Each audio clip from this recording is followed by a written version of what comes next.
audio not working. Technical stuff. I'm doing pretty well overall. It's taken me a while. I just moved, so it's taken me a while to kind of get grounded. I'm still getting grounded, but I'm better than I was a couple weeks ago. I was still disoriented and trying to get here. How long ago did you move then? About a month. About a month? Oh, okay, yeah. Yeah, so it's been a lot of upheaval and a lot of change and a lot of good change, but it's just a lot of change.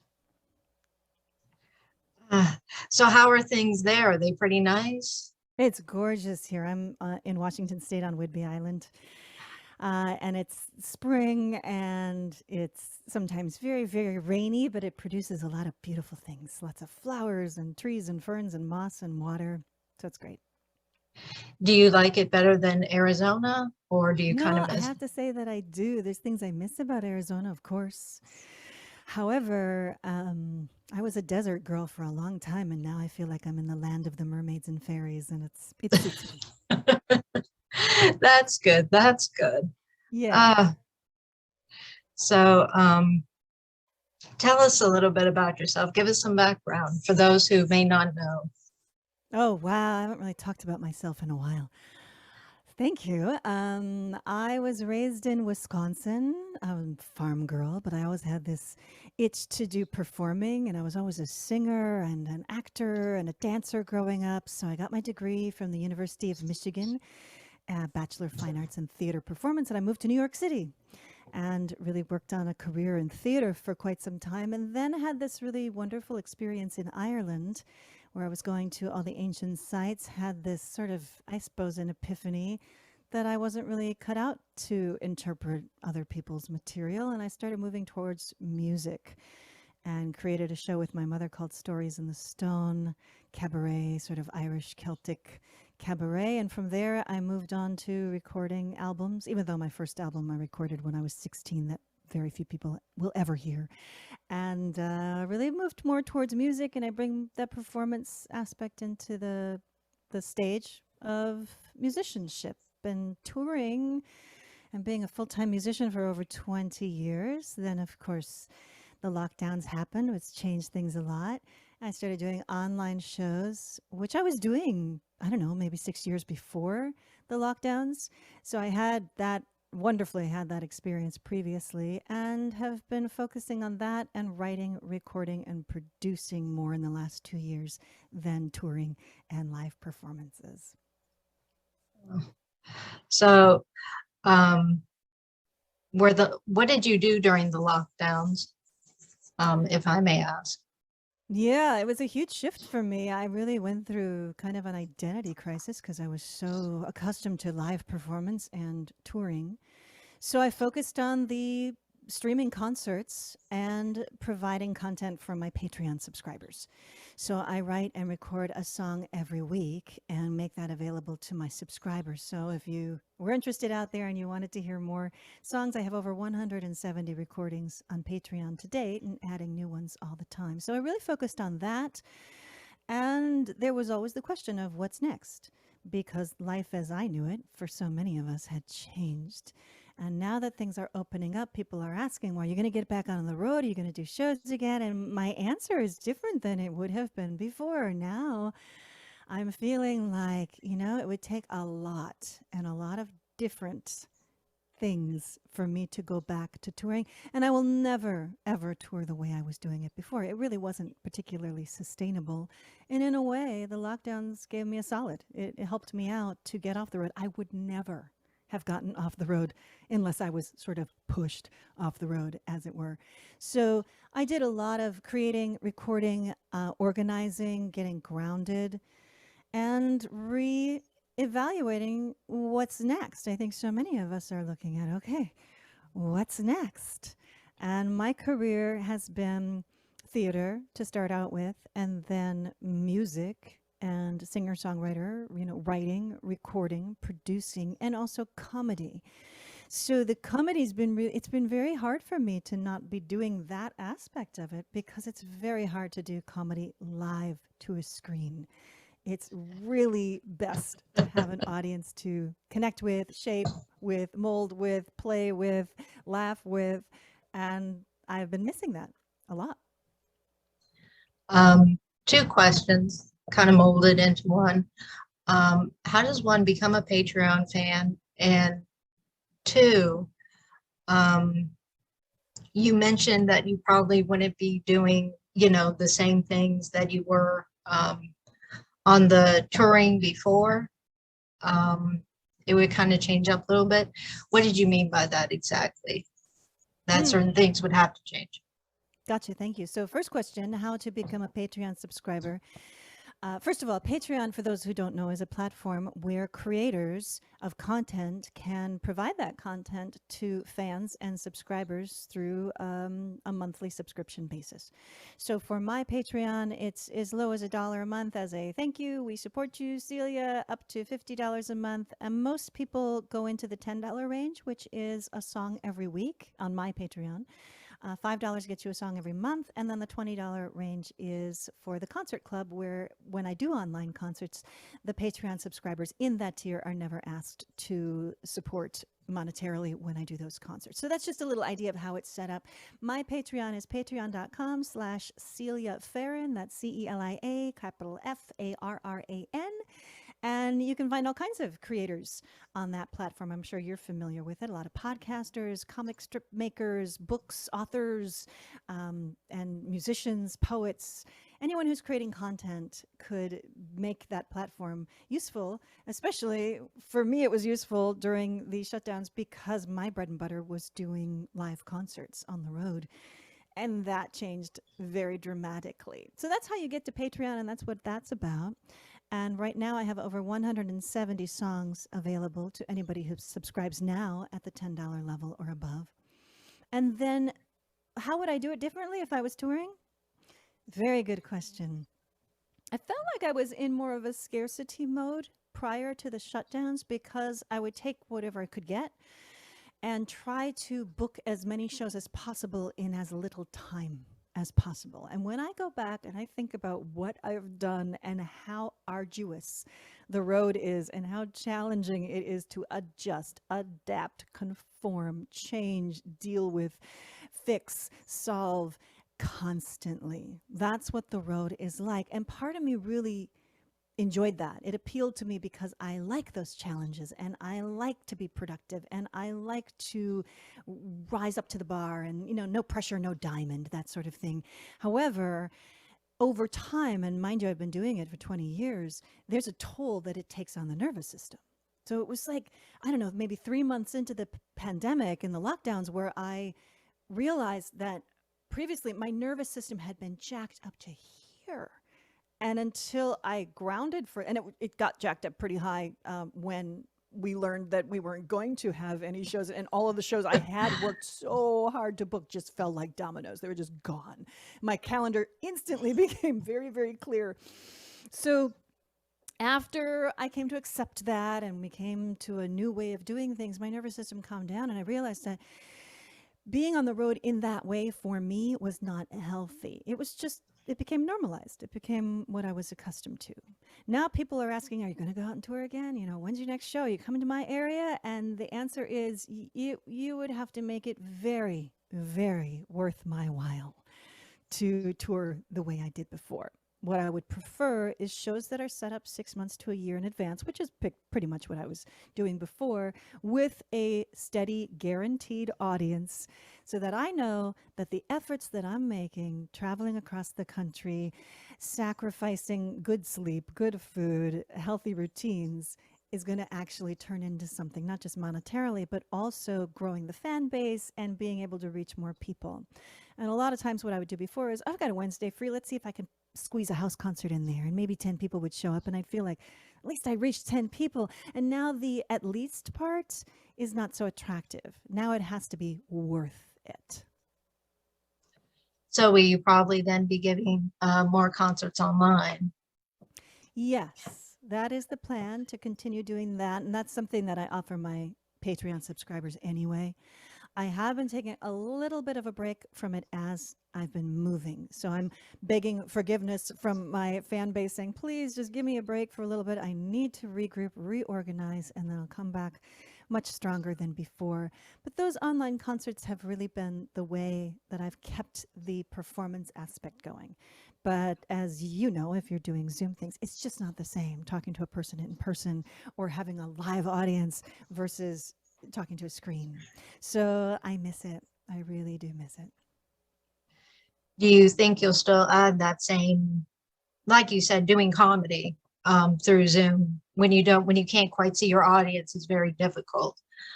It Um, is very difficult.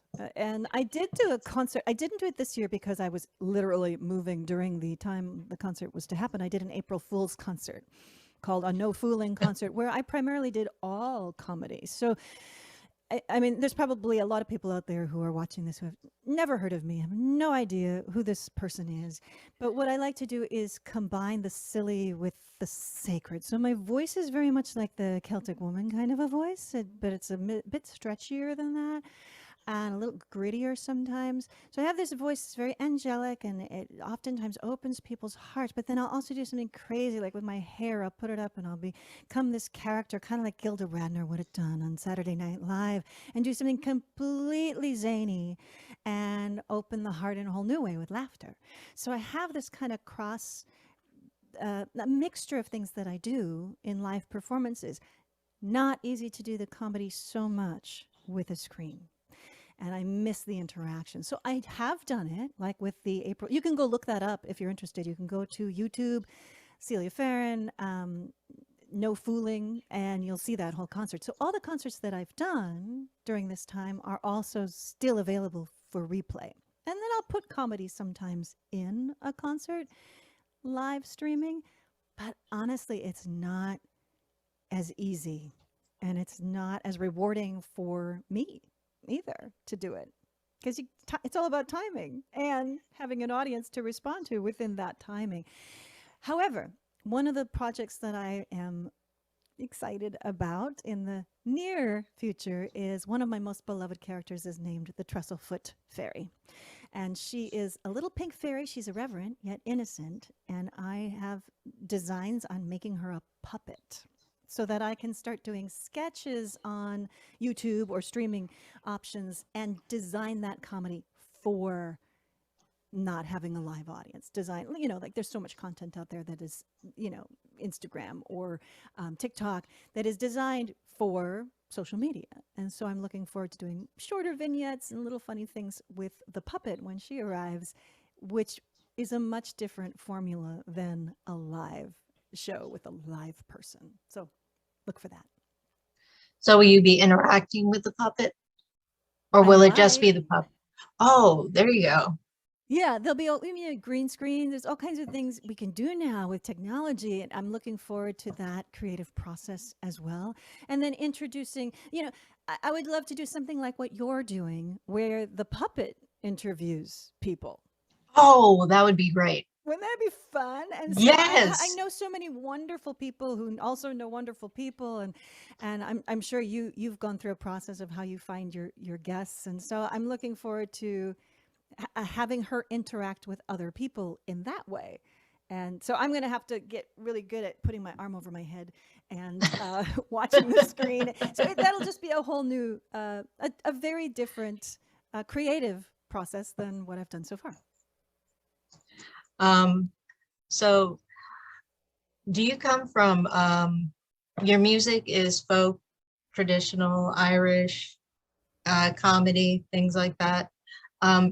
Do you come from that type of a background? Yeah, very, very much so. I was raised in a very Irish traditional background. For example, I was one of those little Irish dancers before it was really popular to be an Irish dancer, like when we used our own hair and we made our own costumes. You look So very Irish. I do, don't I? I'm like the poster child for being Irish. And if I put an accent on, you'd think I was from Ireland, so I could totally fool you. But but I was raised here in the States, but very much in the American Irish tradition. My mother started the Irish Fest Summer School in Milwaukee, Wisconsin, which has become a very, very well-known thing. And I performed at Irish Fest as a storyteller and as an Irish dancer and as a singer and in the theater shows there. So I really grew up in that tradition, the Scottish, the Irish tradition. So my music is very Celtic in nature in some ways. And then also it's an interesting story. When I first started out, I was using my last name, Celia Farran, and I was getting pegged as the Irish singer because I was primarily doing Irish stuff. And so I dropped the last name because I didn't want to get pegged anymore, which in retrospect was a mistake. I'll tell you more about that later. But I started wanting to be an original singer-songwriter and doing my own work. And that's what I've been doing the last 20 years. Really, I very rarely do a cover. So I would say 98.7% of everything I do is original, though very much in the folk process. So my comedy is very sort of cabaret or oh God, vaudevillian. You know, that's the word I was looking for. So that's that sort of folk performance. But I also do things that are very spiritual. I have a sort of shamanic background, a sort of earth-based background, goddess songs. I have a whole 2 different compilations of goddess songs. So I really like to stretch in lots of different directions. Then, of course, there's the comedy. And then there's the social justice aspect where I've written songs that have helped change history, because of the folk process there. So growing up in the Celtic tradition, the Irish songs, the Irish heritage has really served me well. And then also just expanding into consciousness and connection and spirituality and play. So I like to pull from everything and all my experiences and then have new experiences to pull from. So does your what influences you, does that pretty much expand to nearly anything? Thank you. That's a really good question. Everything. And like, for example, growing up, I really leaned more towards that vaudevillian style, like even the Muppets and scenes and skits and vignettes and things like that. Bugs Bunny, all the different voices and the characters. So I was always interested in how to use my voice differently. Theater. So I've been trained in classical theater. So Shakespeare, Chekhov, those things have influenced me. And then also,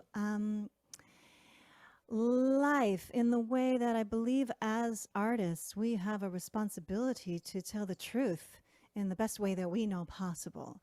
So the artists who would speak up about things and use their platform to share values, I feel like that's important as well. Entertainment is wonderful. Entertainment with a message and meaning and healing really takes the art form that we have and utilizes all the aspects of it.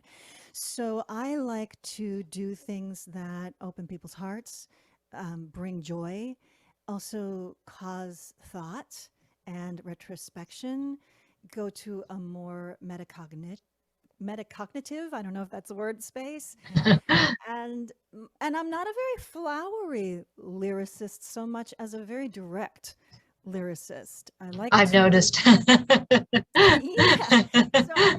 I hit the nail on the head, and I have like what I call the Celia twist, where I'll start going one way, but then by the end, I'm hoping that the listener will rethink how they were thinking about where we were going and have an aha or a pearl of wisdom or a new way to express themselves or love themselves more deeply. So I like to create art that is healing, helpful, uplifting, and creates a real sense of a holistic approach to life.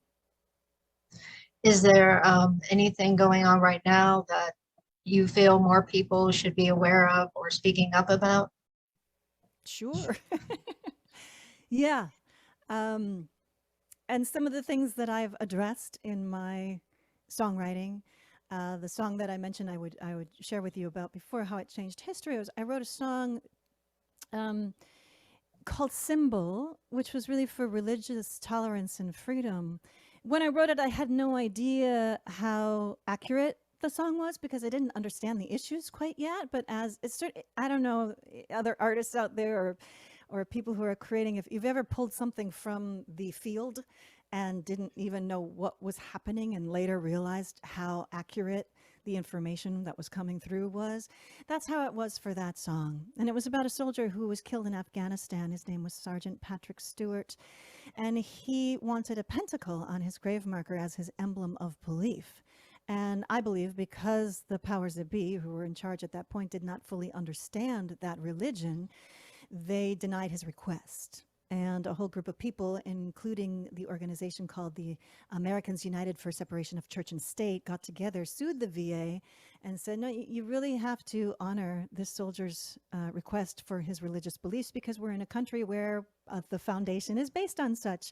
And so when I heard this story, I thought, what country am I living in where a soldier can fight for rights that he's not being honored with upon his death? That's just, in my sensibility, that's just not right. And so that's when I wrote the song. It became known as the anthem to the Pentacle Quest.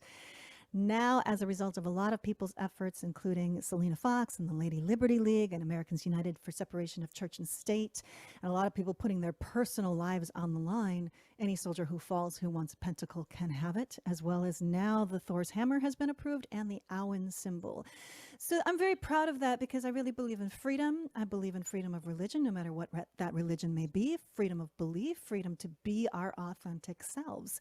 And whereas I am not a very religious person, I believe everyone has that right. And so I spoke what I felt needed to be spoken in the song. And that song's very direct, as I mentioned before. It's not flowery, it's not metaphorical. It's like, boom, this is how it is. And that's, I kind of shoot from the hip. I'm a Midwest farm girl. I'm a redhead. I'm kind of really very, very direct and very hopefully gentle, but also trying to be as authentic as I can in the issues that need to be shared that I feel called to move towards.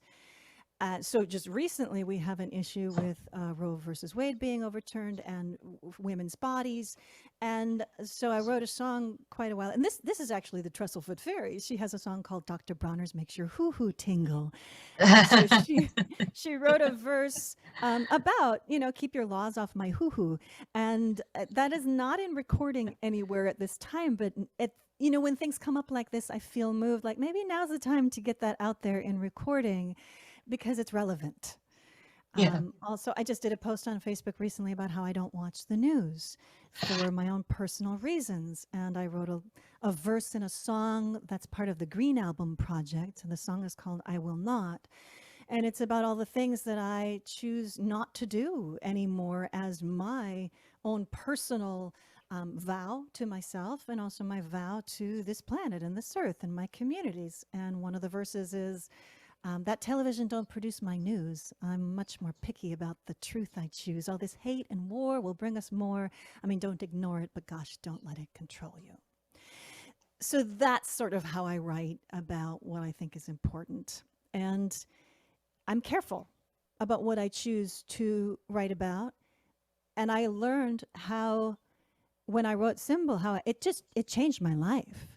And it helped me to realize myself how much discrimination was out there.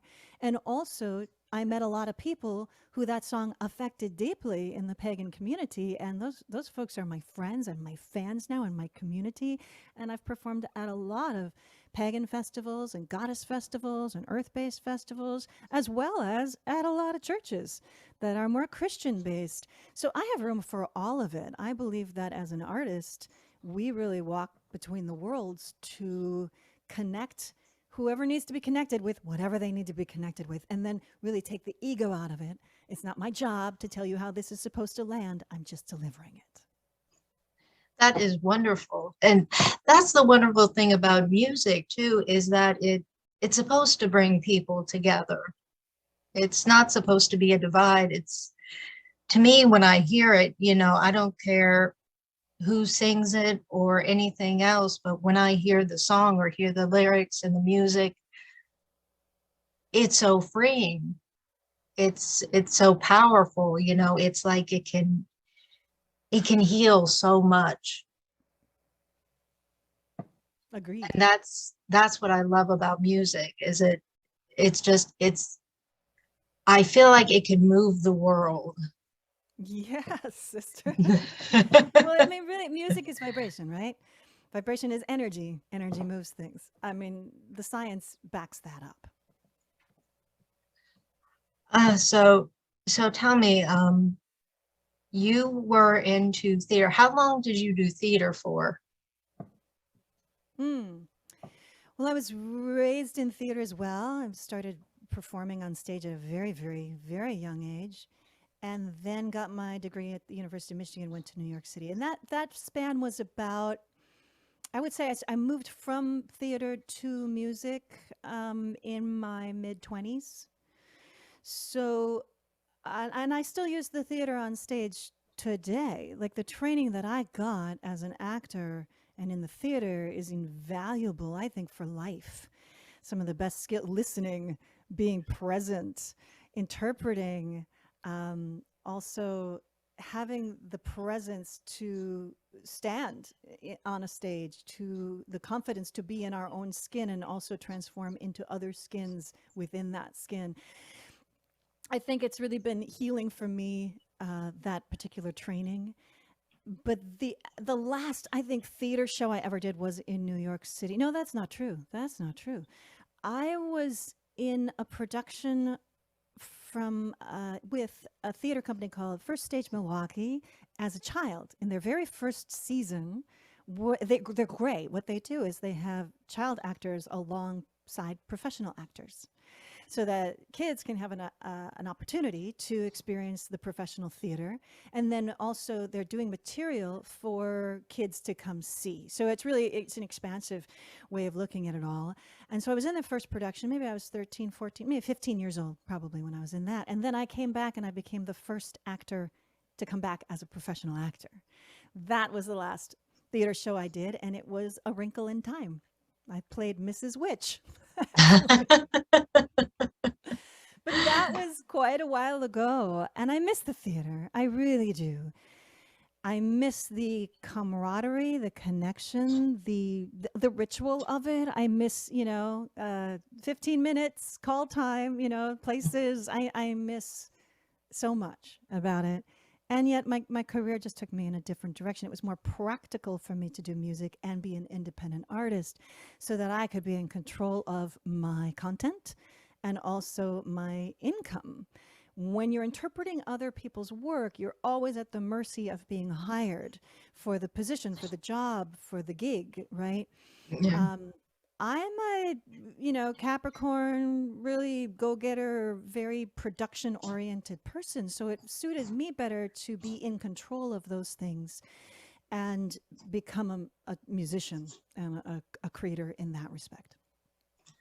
So if someone were to say, hey, we have a part you might be good for, do you think you would ever possibly go back to theater, or is it kind of out of the question? Good question. That happened recently, actually. I was offered a part. And I was like, well, if it works with my tour schedule. And you can't be in both places at the same time. And because touring was my bread and butter, and theater probably wouldn't have, that particular role wouldn't have paid much, or if anything.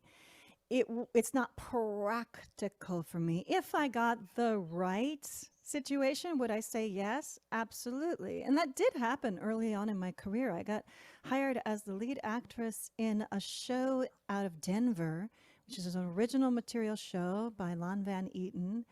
And the big plans for the show, that's why I was saying yes to it. I happened to be touring through, happened to meet my now good friend Leonard, who's a wonderful actor in Denver, and he said, oh my gosh, you're Tika, which was the lead role. So he got me an audition and I read for it, and then I went on tour and got called later to be called back to do that show. Now what happened is they ran out of money, unfortunately. So we rehearsed for 2 weeks and the show never happened. But I was able to negotiate doing both. So I kept my shows and I flew to my shows and did rehearsal. And that would have been a really wonderful show to be a part of. Unfortunately, the arts were not funded enough and we had to stop. Do you wish there was more funding for the arts and everything? Oh, of course. Of course I do. I mean, the arts is my life. So I value what artists are doing, what art can do in a way that, I mean, it's my life, it's my livelihood, it's how I breathe, it's how I sleep, it's who I am. So of course I wish there was more funding for that. And there's so many artists who need the funding. We all do. We have bills just like everybody else. But what we can do with art, back to the healing properties of it, you know, music, art, performance, visual art, dance, poetry. There's so many ways that the human spirit gets touched. And I was just talking to my friend Laura, having a podcast with her, and she was really, I was agreeing with her. She was saying, you know, this lockdown situation that we've been in the last couple of years, what did people turn to? They turned to movies, music. They turned to anything that they could to connect with vibration, like stories. And so things like Netflix got a lot, you know, all of the different platforms where we're seeing things like movies got a big boost there because people were already watching that stuff, but then they couldn't go to movies. And then the musicians, I mean, we couldn't do live shows anymore. So in a way, I'm tangenting a little bit here, in a way, the pandemic helped me out because I was doing live concerts streaming online 6 years before. And it was like pulling teeth, Helen. It was like, you want me to do what? You want me to watch you on my phone? You're doing a what? It's going to be on my screen. And then I would, you know, put out an email to my entire fan base, tune in at such and such a time. And here's your time zone time. And they're like, no, I can't come. I'm in New England. I'm like, doesn't matter. You can be anywhere and watch this. So within a matter of a month of the pandemic, everybody knew what Zoom was, everybody knew what streaming was, everybody knew what a live concert was. It took me 6 years of pulling teeth, trying to tell people what this is. No, really, you can be anywhere, you could tune in anywhere, really, please. And then, of course, now everybody knows that. So in a way, that worked in our favor, those of us who've been live streaming for a while. Oh, that's wonderful. Yeah. And I think, yeah, the pandemic did certainly change a lot of things for people. Some, you know, for the worst. But at the same time, I think we learned a lot of new ways of communication and how to do things, especially online, because that's even, you know, continuing. Musicians have found a new way to get more fans, more audiences, and things like that. But who were some of your influences when you were growing up, like in music, comedy, or anything around there? Yeah, well, I was really very steeped in the Irish Celtic tradition. So, you know, Tommy Makem and the Clancy Brothers, you know, that sort of folk vibe was definitely a part of my upbringing. My parents listened to a lot of different kinds of music, from classical to country to folk, and I got a lot of really good, um, you know, inspiration from all of those things. What's interesting now is that I don't very often listen to music. I know a lot of musicians will listen to music for inspiration. When I listen to music, I have to turn it off because what happens is I start writing. And so what I listen to primarily is silence, which is unusual, I suppose.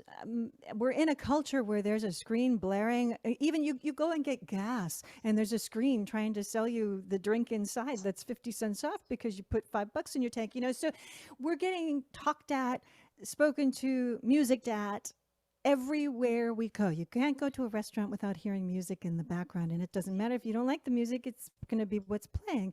And part of the post that I did about the news was I was staying at a hotel several years back on the East Coast on tour, and there was a TV blaring in the breakfast room, and there's really nothing you can do about that.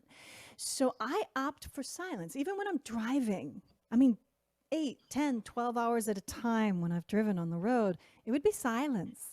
And I would write. And the way I write songs is out loud. I'm not the kind of person who gets out a piece of paper and a pencil and starts writing. I go on a walk, usually in nature, and I start singing. And so the melody and the lyrics come at the same time. and then I chisel. And then I might go to a rhyming dictionary for something or a thesaurus for something, but I typically do it all in my head and verbally, like singing wise, and I don't write it down till it's done. It's kind of weird the way I do it. Um, that's Very what's normal for unique. me. What's that? Very unique. Yeah, and I feel, and a song can come anytime, and whether I ask for it or not. So I've learned that all I need to do is just decide I'm going to start writing a song, and I just do. And so I've never had writer's block or anything. I I kind of liken it to climbing a tree. You know, sometimes you'll be in a tree and you'll kind of be stuck, and you'll be like, "There's no way I can get up to the next branch. Oh, but wait, if I move this leg over here and I twist over here, and then I can grab this, and then I can go over here." There's always a way to fix it, solve it, come to the next place. And then when we get to the next branch on the tree, you have a whole new perspective. And you have a whole new way of looking at the next branch and the next branch. And maybe you have to go down another notch in order to get back up. So the writing for me, I love it. It's one of the things I love about creating. It's when I get in the zone. It's when the overthinking stops, because I tend to think a lot. I tend to be a very cognitive person. And so when I get into that space, that's when I get into the 0 point space. That's when I get into the zone. And it's so much fun, and it's so rewarding. And then at the end, you have this like song baby. You've birthed this thing out there. So I know you asked about the influences, but I think it's important to share. For me, I try not to be so influenced by outside sources. I try to really be influenced by source, by truth, by the field, by what's going on in the world, and what's also needed. You know, what is the thing that is most needed? Who needs to hear this? Sometimes it's me. A lot of times it's me, because I write a lot of these songs for my own growth or my own processing. And then if it's true that I need it, then somebody else out there is going to need it too, because we're not all so different. That's When I very listen true. to music, a couple of artists I really like. I like Nako Bear a lot. I've heard recently there's some conflict around him, but I do like his music. Lorena McKennitt had a strong influence on me. Connie Dover had a strong influence on me growing up. I'm trying to think, who do I listen to when I like? Your voice a little bit reminds me a little bit of Lorena McKenna. So Some I'm people have not, said that, yeah. Yeah, I think she's definitely got a more pure style. I like to use my voice in lots of different ways. I like to use all my range. But we do have some similar qualities. Yeah. you have a very beautiful voice. Um, Thank you. when did you really start singing? Young, Young. very young. My first role was Rudolph the Red-Nosed Reindeer in the kindergarten play. So I sang Rudolph the Red-Nosed Reindeer and had a little shiny nose, and so I started singing very young. And I also grew up in a very musical family. So my brothers were playing guitar and banjo. My sister was playing flute and clarinet and piano. We all played the piano, and so music was just in the house, and it was just a natural thing. Of all of us, I probably turned out to be I am the singer in the family. My brother Marty passed, he played banjo, and my brother Brian plays guitar. My sister is not so musical now, but we all had the influences. And my grandmother made sure there was a piano in the house, and my mother played, and everybody played the accordion. So that we were from Wisconsin, so there was that. So I've had this wonderful opportunity to be around music and then be around musicians, and it just seems so normal to me, I guess. Yeah, I was going to ask you if you came from a musical family. It really sounds like you did. So there was a whole lot of music going on when you were growing up then. Very much so. And I decided I wanted to be a musician when I was watching my brothers play. I remember where they were. They were in a grade school gym. I think it was part of 4-H. And they were performing for this live audience. And they had these pure voices and guitar and banjo, these two young kids. I mean, I was younger, but they were my big brothers at the time. But when I look back at it, these are two young kids, and everybody loves it when kids perform, right? And they were good. They were really, really good. They're very pure. And there was this moment where I don't remember what song they were singing, but I got the goosebumps all throughout my body. And it was like, what is this? I love this. Like something in what they were doing elicited this feeling throughout my entire body. And I said, I want to do that. I want to create that for people. It was so enticing to me. I was enamored with this. And so I went on to perform, and people tell me that I create that now. It's not the same when you're on stage. Sometimes I get the chills when I sing something or when I hear something back. But most of the time I get that when I witness other people doing that and I get to receive. When I was listening to some of your music, and sometimes when I listen to, something else, the hair on the back of my neck will stand up and it'll be like, ooh, ooh, this is good. It's like an indicator, right? It's like when you're they call it goose flesh or goose pimples or aliveness. I would say that's a sense of aliveness when the chi kind of flows through your body and you're like, oh, I'm alive. I'm aware. I'm awake. This is real. I feel it. That's the good stuff. So real quick, do you have any other projects coming up that you want people to know about? Thank you. I have all kinds of ideas and projects that are sort of in the hopper waiting. So there's nothing that I can announce that's imminent. I can say I have a whole bunch of songs that are really more comedic in nature, and I've been wanting to compile them into an album called Play for a while. So like the We Need More Men in Kilts will be on there. I have a coffee chant, Hail Caffeina, that would be on there. There's a song called Laundry Fool that would be on there. I've got a glitter bombed song. So I've got all these songs that are just more playful. I'd like to compile them. And then I have another album project that I want to do called Roots and Wings, which is more like about trees and fairies and butterflies and things that are of that nature. So they'll come. Those things will come. Right now, I'm focusing on continuing to write and record a song a week for my Patreon subscribers, keep the online concerts going, and the puppet idea for the comedy. But the truth is, I need to take a step back because what I tend to do is I get excited about the next thing, especially if I'm drinking coffee. I commit to things I should never commit to. And then the next day I go, oh my goodness, what have I done to myself? I become a victim of my own optimism. And then I realize, when I'm in that state of, oh yes, everything's possible, everything seems possible. And then when you get into the nitty gritty of what it takes to make those things possible, like the phone calls, the times the computer crashes, when you didn't make the deadline and now you've missed it and you got to wait till next year, all of those things are the actual reality of creating. And I tend to be a victim of my own optimism. I tend to be someone who really likes the excitement of creating.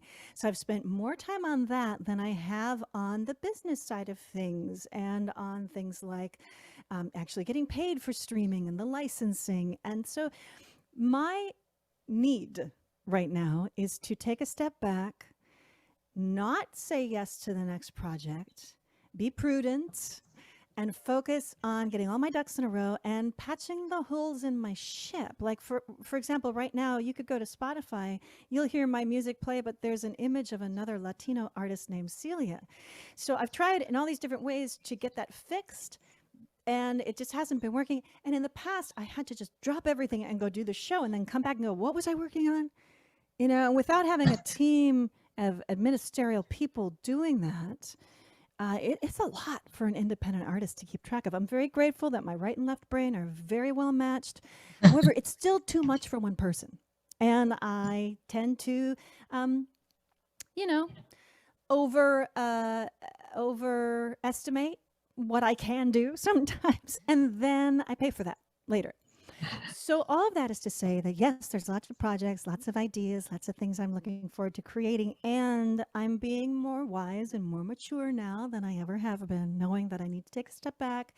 Just moved here, have a new life with my sweetheart, and focusing on the relationship, focusing on grounding, stability, security, all things I have never had before as a touring musician. So I'm taking a step back so that I can take a million steps forward and take care of some of those, background glitchy things, websites, social media, getting all that stuff running so it can be automated so that I don't have to drop everything to do that. So I can spend my time creating, and then those creations can start supporting me.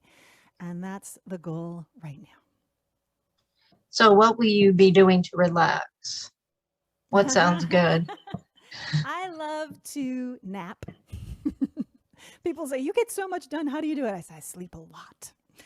You get so much done. How do you do it? I said, don't drink coffee. And when I do, I regret it because I make decisions about things that I shouldn't be making decisions about. I also love nature. So I like to take hikes and walks.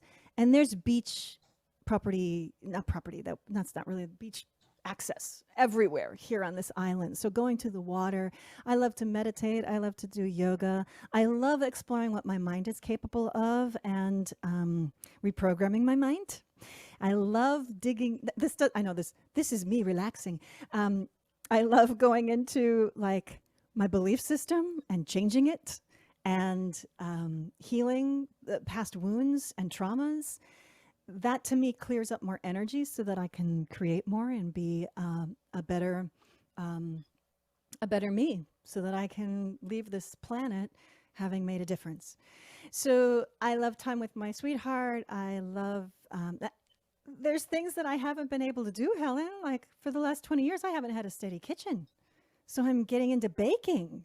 Like I used to bake pies and things. So I'm like baking things and Ooh. cooking and creating food. And not that I'm a chef or anything like that, but I really do enjoy those things. Like over the holiday season, I made a wreath because there's so many green, just the trees just drop the greenery you need for any beautiful wreath. And so I made a wreath. Things like that I'm getting more interested in. In the past, as an independent artist, I really felt like I had to work 12-hour days in order to build what I have. And I think I did. Now I have a little more spaciousness and I can breathe a little. And I'm hoping that will help heal me, my nervous system, and the anxiety and the perpetual having to perform and having to produce. There is a certain muscle that gets trained within us when we are in that field. And also there's an important piece. We need to rest. We need to relax. We need to regenerate. And we need to recreate. So recreate. So I'm finding new things that I'm interested in. And that's kind of exciting for me. It's kind of scary too, because that workaholic in me, the part that feels like, if you have a date on the calendar that's not booked, you're going to die, right?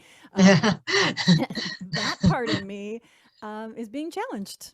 It's really being challenged. And I really kind of have to say, down, girl, you're going to be okay. It's going to be okay. You can do something that's recreational. You can do something for you. That's not just to tune the instrument so that you can do it again. And a lot of the things that I do to relax are the things that, when you're a singer, your body is your instrument, period. That's it. You have to take care of it. And my energy field also affects how I sing.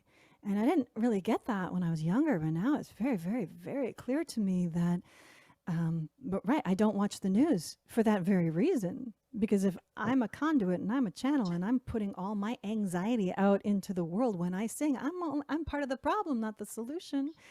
So these are some of the things that I like to do to self-care, as well as give myself the gift of enjoyable things that will then fill my tank so that I can then produce better quality music, comedy, material for the people who are enjoying it. So last question. Where can people find you if they're interested in your music? Oh, thank you. Yes. Okay. So I'm on social media. You can just look me up by name, Celia Farran. Celia, F as in Frank, Arran. Patreon is patreon.com/Celia Farran. I do have a website, but it's not particularly up to date. But if you want it, it's celiaonline.com. And within all YouTube, celiaonline.com, but spell the .dot. That's where you can find my YouTube channel. And that might be a nice place for people to start.